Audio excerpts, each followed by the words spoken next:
প্রায় 24 ঘন্টা আগে থেকে এই খবর চারিদিকে চলে এসেছিল যে এথিক্স কমিটির তরফ থেকে মহুয়া মৈত্রর সাংসদ পদ খারিজ করার সুপারিশ রিপোর্ট আসতে চলেছে।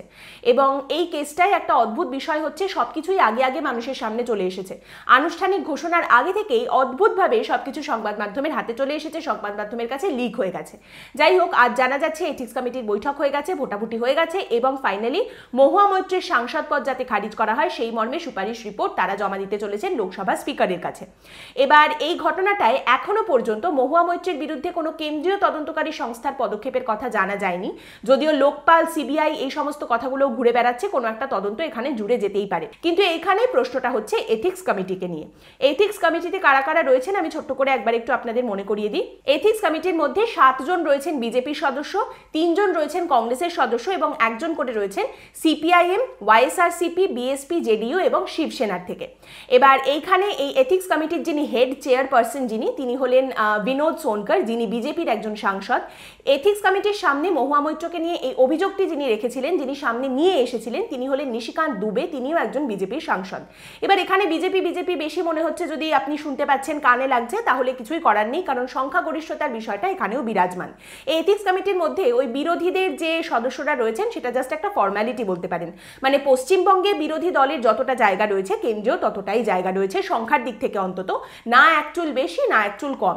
এবং সেই জন্যেই যেদিন এথিক্স কমিটির বৈঠক ছেড়ে মহুয়া মৈত্রর সঙ্গে সঙ্গে বিরোধী দলের সদস্য যারা ছিলেন এথিক্স কমিটির মধ্যে তারা বেরিয়ে চলে গেছিলেন, তাতে এথিক্স কমিটির না কিছু গেছে না কিছু এসেছে। যাই হোক, এথিক্স কমিটির এই রিপোর্ট, এই যেটা তারা অ্যাডপ্ট করেছেন যে মহুয়া মৈত্রর যে সাংসদ পদ সেটা খারিজ করতে হবে, এই সুপারিশ রিপোর্টটা তারা লোকসভার স্পিকারের কাছে জমা দেবেন। এরপর লোকসভা স্পিকার সেটা সাংসদদের সামনে রাখবেন বিতর্কের জন্য। আপনারা জানেন লোকসভা স্পিকার তিনিও একটা সময় বিজেপির সদস্য ছিলেন এবং আপনারা জানেন যে লোকসভায় বিজেপির একটা সংখ্যাগরিষ্ঠতা রয়েছে। তাই এই কেসে শেষ পর্যন্ত কি হতে চলেছে সেই নিয়ে এখনো আমি ঠিক বুঝতে পারছি না, সন্দেহ রয়েছে। এরকম যদি কেউ মনে করেন তাহলে বলতে হবে আপনি মূর্খের স্বর্গে বাস করছেন। তারই সঙ্গে এখানে আরও একটা নাম যুক্ত করে দেওয়া উচিত। একজন এমপি যার নাম প্রনীত কর, যিনি এই এথিক্স কমিটির একজন সদস্য, তিনিও মহুয়া মৈত্রের সাংসদ পদ খারিজ করে দেওয়া হোক এর পক্ষে ভোট দিয়েছেন। এবার এই প্রনীত কর একজন কংগ্রেসের এমপি, যিনি বর্তমানে কংগ্রেসে নেই। এবার এই লাইনটা বুঝতে যদি অসুবিধা হয় তাহলে এইভাবে বোঝানো যেতে পারে যে প্রনীত কর ততটাই কংগ্রেসের যতটা শিশির অধিকারী বর্তমানে তৃণমূল কংগ্রেসের।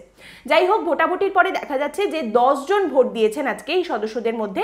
6টি ভোট পড়েছে মহুয়া মৈত্রের সাংসদ পদ খারিজ করার পক্ষে এবং 4টি ভোট পড়েছে মহুয়া মৈত্রের সাংসদ পদ খারিজ করার বিপক্ষে। এইখানে একটা কথা পরিষ্কার করে রাখা উচিত, মহুয়া মৈত্রের বিরুদ্ধে 2টি মূল অভিযোগ ছিল। এক হচ্ছে তিনি তার পার্লামেন্টের পোর্টালে লগ ইন করার যে ক্রেডেনশিয়ালস, আইডি পাসওয়ার্ড, সেটা অন্য কারোর সঙ্গে শেয়ার করেছিলেন এবং দেশের বাইরে থেকে অন্য কেউ লগ ইন করেছিল মহুয়া মৈত্রের এই আইডি পাসওয়ার্ড ব্যবহার করে। আর দ্বিতীয় অপরাধ ছিল যে তিনি টাকা নিয়ে পার্লামেন্টে প্রশ্ন করেছেন, টাকার বিনিময় বা দামি দামি উপহারের বিনিময়ে প্রশ্ন করেছেন।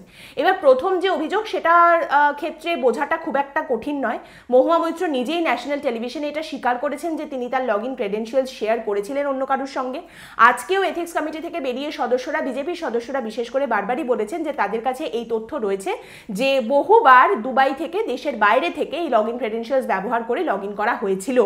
তো সেই অপরাধ যদি হয়ে থাকে তাহলে সেই অপরাধ প্রমাণিত এবং তার জন্য শাস্তি দেওয়া হয়েছে, একদম যথোপযুক্ত শাস্তি, সেই শাস্তি দেওয়া যেতেই পারে। কিন্তু দ্বিতীয় যে অভিযোগটা, যে টাকার বিনিময়ে তিনি প্রশ্ন করেছেন, তার জন্য অকাট্য কি প্রমাণ পাওয়া গেছে সেটা কিন্তু এখনো পর্যন্ত পরিষ্কার নয়। অন্য কোনো অপরাধ প্রমাণিত হয়েছে কিনা এই বাইরে থেকে লগ ইন করা বাদ দিয়ে, সেটা কিন্তু এখনো পর্যন্ত পরিষ্কার নয়। তারই সঙ্গে এই গোটা কেসটায় বিএসপির এমপি দানিশ আলী, যিনি নিজেও একজন এথিক্স কমিটির মেম্বার, তাকেও একটা ওয়ার্নিং দেওয়া হয়েছে, এরকম একটা কথা কিন্তু সামনে আসছে। এক্স্যাক্টলি কি সেটা এখনো সামনে আসেনি, কিন্তু তাকেও একটা ওয়ার্নিং দেওয়া হয়েছে এথিক্স কমিটির তরফ থেকে, এই কথাটাও সামনে আসছে। তার কারণটা কি? তার কারণ দানিশ আলীর বিরুদ্ধে অভিযোগটা হচ্ছে যে এথিক্স কমিটির হেড বিনোদ সোনকর মহুয়া মৈত্রকে যে প্রশ্নগুলো করছিলেন সেগুলোকে দানিশ আলী টুইস্ট করেছিলেন। আপনাদের নিশ্চয়ই মনে আছে যে মহুয়া মৈত্র বৈঠক ছেড়ে বেরিয়ে গিয়েছিলেন, বিরোধী দলের যে সমস্ত এমপিরা ছিলেন এই কমিটিতে তারাও বেরিয়ে গিয়েছিলেন সেদিন, এবং সেখানে একটা অভিযোগ উঠে এসেছিল যে মহুয়া মৈত্রকে বিনোদ সোনকার যে প্রশ্নগুলো করেছেন বৈঠকে সেগুলো অত্যন্ত ব্যক্তিগত আক্রমণের মতো, অত্যন্ত কুরুচিকর প্রশ্ন করা হয়েছে। তিনি কার সাথে রাত্রিবেলা ফোনে কথা বলেন, কার তিনি বন্ধু, কত কাছের বন্ধু, এইসব প্রশ্ন করা হয়েছে। দেখুন, এসব প্রশ্ন আপনাকে যদি কেউ করে আপনিও বলবেন তাতে তোমার পিতার কি, কিন্তু ওখানে তো এসব বলা যাবে না। মহুয়া মৈত্রের বিরুদ্ধে যে অভিযোগ এসেছে সেটা অত্যন্ত গুরুতর। আবার মহুয়া মৈত্র এবং বিরোধী দলের এমপিরা যে অভিযোগটা করেছেন, যে ধরনের প্রশ্ন করা হয়েছে মহুয়া মৈত্রকে, সেটাও কিন্তু যথেষ্ট গুরুতর। এগুলোকে লঘু করে দেখা উচিত নয়। তবে দানিশ আলীর এটাই মোটামুটি অভ্যস্ত থাকারই কথা, কারণ আপনাদের নিশ্চয়ই মনে আছে যে কিছুদিন আগেই পার্লামেন্টে একটি ঘটনা ঘটেছিল যেখানে বিজেপির আরেক সাংসদ রমেশ বিদুরি তিনি কিন্তু অত্যন্ত কুৎসিত ভাষায় কুরুচিপূর্ণ মন্তব্য করেছিলেন দানিশ আলীকে, রীতিমতো লোকসভায় দাঁড়িয়ে গালিগালাজ করেছিলেন। এই ঘটনাটার পরে দানিশ আলীর বিরুদ্ধে একটি অভিযোগ জমা পড়েছিল স্পিকারের কাছে। এবার আপনি প্রশ্ন করতে পারেন, দানিশ আলীকে গালাগালি দেওয়া হলো, আবার দানিশ আলীর বিরুদ্ধেই অভিযোগ কেন? এই অভিযোগটা করেছিলেন নিশিকান্ত দুবে, বিজেপির সাংসদ। হ্যাঁ, সেই নিশিকান্ত দুবে যিনি মহুয়া মৈত্রের বিরুদ্ধে এই অভিযোগটা সামনে এনেছেন। তো নিশিকান্ত দুবে সে সময় অভিযোগটা ছিল যে দানিশ আলী আসলে রমেশ বিদুরিকে প্রভোক করেছেন, সেই জন্য রমেশ বিদুরি ওইসব কথাগুলো বলেছেন। মানে আলটিমেটলি দোষটা দানিশ আলীর। তো এই ঘটনাটা ঘটে যাওয়ার পরেও অনেকগুলো দিন চলে গেছে, কিন্তু এটা নিয়ে কোনো রকম কোনো পদক্ষেপ গ্রহণ করা হয়েছে, কোনো ইনভেস্টিগেশন হয়েছে, রমেশ বিদুরির বিরুদ্ধে কোনো শাস্তিমূলক ব্যবস্থা গ্রহণ করা হয়েছে, এমনটা কিন্তু খবর সামনে আসেনি। রাজনাথ সিং এই ঘটনার পর ক্ষমা চেয়েছিলেন এবং বিজেপির তরফ থেকে রমেশ বিদুরিকে শোকজ করা হয়েছিল। আর লোকসভার স্পিকার ওই রমেশ বিদুরি যেসব খারাপ খারাপ কথাগুলো বলেছিলেন সেইগুলো লোকসভার রেকর্ড থেকে মুছে দেওয়ার কথা বলেছিলেন।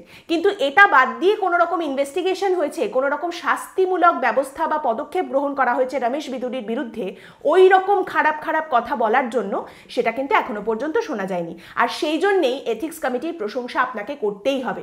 অন্তত এই মহুয়া মৈত্রর কেসে এথিক্স কমিটি কিন্তু প্রথম থেকেই প্রচন্ড তৎপরতার সঙ্গে, দ্রুততার সঙ্গে এগিয়েছে, কাজ করেছে। আরও একটা জায়গায় দেখুন আপনাকে প্রশংসা করতেই হবে। আপনাদের হিন্ডেনবার্গ রিপোর্টের কথা নিশ্চয়ই মনে আছে, আদানির বিরুদ্ধে নানান রকম অভিযোগ আনা হয়েছিল, সেটা এসেছিল জানুয়ারি মাসে, আমরা বসে আছি নভেম্বরে। এই আদানির বিরুদ্ধে যা যা ওই রিপোর্টে বলা হয়েছিল সেই নিয়ে আমাদের দেশের বেশ কিছু সংস্থা তদন্ত করতে শুরু করে। সেই তদন্ত সংক্রান্ত রিপোর্ট কিন্তু সবকটা এখনো পর্যন্ত জমা পড়েনি। এর মধ্যে সেবির তরফ থেকে একটি স্টেটাস রিপোর্ট জমা দেওয়া হয়েছিল সুপ্রিম কোর্টে, যে ইনভেস্টিগেশন কোন পর্যায়ে রয়েছে। সম্প্রতি এই নভেম্বর মাসেই সুপ্রিম কোর্টের তরফ থেকে বলা হয়েছে সমস্ত পার্টিকে এই তদন্ত সংক্রান্ত ফাইনাল সাবমিশন এবার করে দিতে হবে। তো সেখানে ওই আদানিকে নিয়ে এই তদন্ত এতদিন ধরে চলছে, তার সমস্ত রিপোর্ট এখনো পর্যন্ত জানা যাচ্ছে না, কিন্তু সেই আদানিকে নিয়ে মদতপুষ্ট প্রশ্ন করেছেন মহুয়া মৈত্র। এই অভিযোগের কিন্তু দেখুন কত তাড়াতাড়ি তদন্ত হয়ে গেল। দুটো বৈঠক হলো, 3 নম্বর দিনে এসে ভোটাভুটি হয়ে শাস্তির কথাও কিন্তু ঘোষণা করে দেওয়া হলো। এইখানে এই বিষয়টা দেখুন যে আদানির এই অনুসন্ধানে বহুবার এই কথাটা বলা হয়েছে যে আমাদের আরেকটু সময় দরকার, কিছু টেকনিক্যাল ডিফিকাল্টিজ আছে যে কারণে আমরা কিনারা করতে পারছি না এখনো। অথচ মহুয়া মৈত্রের ক্ষেত্রে দর্শন হীরানন্দানির একটা এফিডেভিট থেকে কি সুন্দর বিষয়টা সব ঠিক হয়ে গেল যে কিভাবে তিনি টাকা পয়সা নিয়েছেন না নিয়েছেন।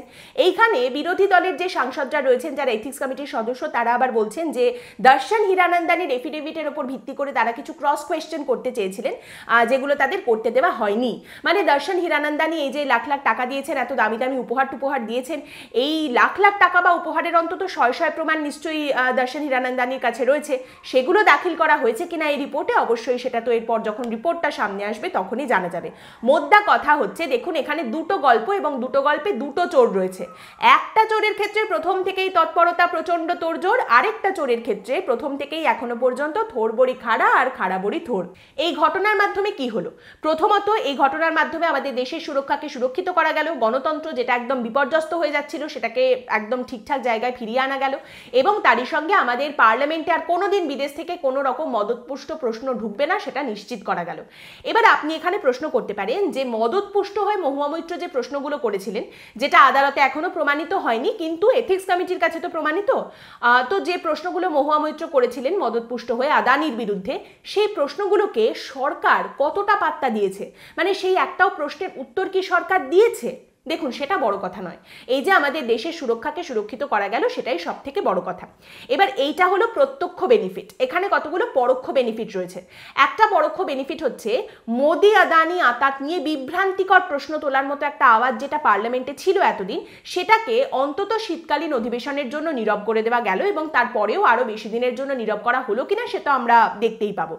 দ্বিতীয় আরেকটা যে পরোক্ষ বেনিফিট সেটা হচ্ছে একটা হাই সোসাইটির কলতলার ঝগড়া, দুই প্রাক্তন প্রাক্তন বন্ধু, তাদের সম্পর্কের ঝগড়া, একটা কুকুরকে নিয়ে ঝগড়া, একজন গরিব সাংসদের লাখ লাখ টাকার ব্যাগ, লাখ লাখ টাকার উপহার, কৃষ্ণনগরের মতো একটি এলাকার একজন সাংসদ, তার এই যে কত টাকা, কত বৈভব, কত উপহার রয়েছে, এই সমস্ত কিছু নিয়ে প্রচুর আলোচনা করা গেল এবং এই সমস্ত কিছু সাধারণ মানুষকে দেখানো গেল। এবং তৃতীয় যে পরোক্ষ বেনিফিট, যেটা অত্যন্ত ইন্টারেস্টিং, সেটা হচ্ছে একদম অকাট্য প্রমাণের মাধ্যমে একটি নিশ্চিত গন্তব্যে আপনি কি করে পৌঁছাতে পারেন সেইটা কিন্তু সুন্দর করে দেখানো হলো। কেন এই কথাটা বলছি? এখানে আপনাদের বিজেপির আরেকজন সাংসদের কথা আমি জাস্ট একটু মনে করিয়ে দিতে চাই। তার নাম হচ্ছে ব্রিজভূষণ শরণ সিং। তার বিরুদ্ধে যৌন হেনস্থার মতো একটি গুরুতর অভিযোগ উঠেছিল। আমাদের দেশের পদকজয়ী সব কুস্তিগিররা এই ধরনের অভিযোগ সামনে এনেছিলেন, সেই নিয়ে আন্দোলন করেছিলেন। বর্তমানে ব্রিজভূষণ শরণ সিং বলছেন এইসব কুস্তিগিররা যা বলছে বাজে কথা, আমাকে ছেড়ে দাও, আমাকে যেতে দাও, আমি কিছুই করিনি। এবং আপনাদের মনে করিয়ে দিই, তিনি এখনো পর্যন্ত এমপি রয়েছেন, বিজেপিরই এমপি রয়েছেন এবং উত্তরপ্রদেশের অন্তত 4টে সিটের এমপি সিটের মালিকানা বদলে দেওয়ার মতো ক্ষমতা এখনো তিনি রাখেন। অনেকদিন আগে কোবরা পোস্টের তরফ থেকে একটি স্টিং অপারেশন করা হয়েছিল, যেখানে দেখা গিয়েছিল লোকসভার বেশ কিছু সাংসদ টাকা নিয়ে প্রশ্ন করতে রাজি, টাকা নিয়ে তারা প্রশ্ন করেছেন, অকাট্য প্রমাণ তার সামনে উঠে এসেছিল। সেই সময় বিজেপি ছিল বিরোধী দল, তারা তখন ক্ষমতায় নয়, তারা বিরোধী দল ছিল। সেই সময় এই ঘটনা নিয়ে কি হয়েছিল, আর যে সমস্ত সাংসদদের বিরুদ্ধে এই প্রমাণ উঠে এসেছিল তার মধ্যে সিংহভাগ ছিলেন বিজেপির সাংসদ।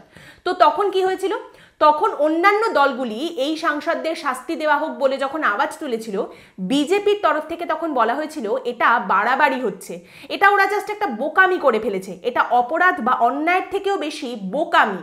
আর সেই একটা বোকামির জন্য তাদের সাংসদ পদ খারিজ করা হচ্ছে, সাংসদদের বহিষ্কার করা হচ্ছে, এটা অত্যন্ত বাড়াবাড়ি, ওই লঘু পাপে গুরুদণ্ডের মতো একটা ব্যাপার। সেই সময় এই বিষয়টা নিয়ে যখন ভোটাভুটি হয়েছিল, বিজেপি ওয়াকআউট করেছিল। বিজেপির এলকে আডবাণী কথাটা বলেছিলেন যে ওরা বোকামি করেছে, ওরা অপরাধ বা অন্যায়ের থেকেও বেশি বোকামি করেছে। এলকে আডবাণী সেই সময় ছিলেন বিজেপির সেকেন্ড ইন কমান্ড। মনে রাখবেন, এই কথাটা যিনি বলেছিলেন তিনি বিজেপির সেকেন্ড ইন কমান্ড, এবং এই কথাটা বিজেপির তরফ থেকে সেই সময় এসেছিল যখন বিজেপি বিরোধী দল ছিল এবং বিজেপির সাংসদদের বিরুদ্ধে টাকা নিয়ে প্রশ্ন করার অভিযোগ উঠে এসেছিল। আগামী দিনে দেখার বিষয় এটাই যে স্পিকার এই রিপোর্টটা নিয়ে কি করেন, তিনি এটা টেবিল করার পরে লোকসভাতে কি ধরনের আলোচনা হয়, কি বিতর্ক হয়, কি ভোটাভুটি হয় না হয়। অবশ্যই মহুয়া মৈত্র এই বিষয়টা নিয়ে আদালতের কাছে যান কিনা, আদালতের কাছে তিনি অ্যাপিল করেন কিনা, সেটাও দেখার বিষয় থাকবে।